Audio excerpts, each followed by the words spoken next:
Ako sa odličuješ? Čo pri tom používaš? Mydlá, tekuté mlieko, odličovacie produkty a tak ďalej a tak ďalej.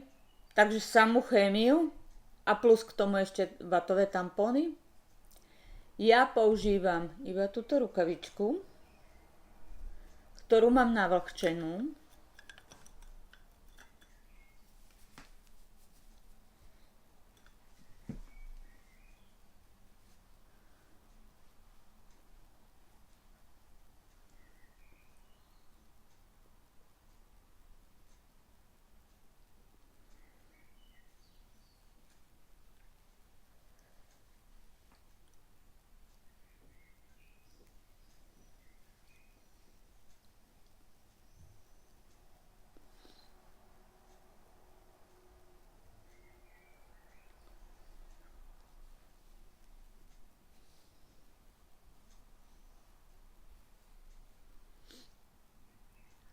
Ako vidíte, mi odlíčila aj make-up, aj špirálu, vodoodolnú špirálu.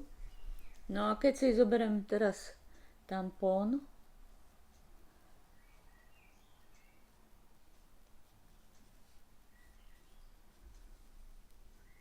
to pozrite sa, je úplne čistý.